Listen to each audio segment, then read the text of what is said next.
السلام علیکم گائز، میں ہوں بشرا ہارون اور آپ دیکھ رہے ہیں بشی ٹی وی۔ آج ہم بات کریں گے ماں کے گستاخ بیٹے کے بارے میں، جو ماں باپ سے گستاخی کرتے ہیں، چاہے وہ بیٹا ہو یا بیٹی۔ کسی گاؤں میں ایک کسان کے گھر کے اندر ساس بہو کے درمیان ہمیشہ ٹھنی رہتی تھی۔ کئی بار کسان کی بیوی روٹھ کر میکے چلی جاتی اور وہ منت سماجت کر کے اس کو لے آتا۔ آخری بار بیوی نے کسان سے کہہ دیا کہ اب اس گھر کے اندر میں رہوں گی یا تمہاری ماں۔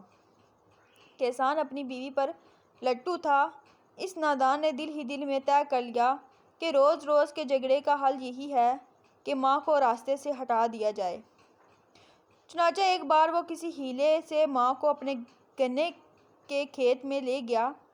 گنے کاٹتے کاٹتے موقع پا کر ماں کا رخ کر کے جوں ہی اس پر کلہاڑی کا وار کرنا چاہا، ایک دم زمین نے اس کسان کے پاؤں پکڑ لیے۔ کلہاڑی ہاتھ سے چھوٹ کر دور جا پڑی اور ماں گھبرا کر چلائی ہوئی گاؤں کی طرف بھاگ نکلی۔ زمین نے آہستہ آہستہ کسان کو نگلنا شروع کر دیا۔ وہ گھبرا کر چیختا رہا اور اپنی ماں کو پکار پکار کر معافی مانگتا رہا، لیکن ماں بہت دور جا چکی تھی۔ کچھ دیر بعد جب لوگ وہاں پہنچے تو وہ چھاتی تک زمین میں دھنس چکا تھا۔ لوگ اسے نکالنے کی ناکام کوششیں کرتے رہے، مگر زمین اسے نگلتی ہی رہی، یہاں تک کہ وہ زمین کے اندر سما گیا۔ توبہ توبہ، لرز اٹھو، اور اگر ماں باپ کو کبھی ناراض کیا ہے تو جلدی جلدی ان کے قدموں میں گر کر رو رو کر ان سے معافی کی بھیک مانگ لو۔ یہ تو دنیا کی سزا تھی جو اس ماں کے نافرمان نادان کسان کی دیکھی گئی۔ اگر وہ کسان مسلمان تھا تو ہم خدائے رحمان سے اس کے لیے رحم و کرم کی درخواست کرتے ہیں۔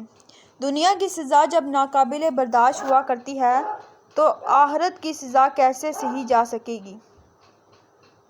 سرکار مدینہ صلی اللہ علیہ وآلہ وسلم کا فرمان عبرت نشان ہے: سب گناہوں کی سزا اللہ چاہے تو قیامت کے لیے اٹھا رکھتا ہے، مگر ماں باپ کی نافرمانی کی سزا جیتے جی دیتا ہے۔ تو گائز، دیکھا آپ نے ماں کی نافرمانی کرنے والے بیٹے کا کیا انجام ہوا۔ اللہ تعالیٰ ہمیں اپنے ماں باپ کی اطاعت و فرمانبرداری کرنے کی توفیق عطا فرمائے، آمین۔ تو گائز، کیسی لگی آج کی میری ویڈیو؟ آئی ہوپ آپ کو پسند آئی ہوگی۔ کمنٹ کر کے لازمی بتائیے گا۔ ملتے ہیں نیکسٹ ویڈیو میں، تب تک کے لیے مجھے دیجیے اجازت۔ دعاؤں میں یاد رکھیے گا۔ اللہ حافظ۔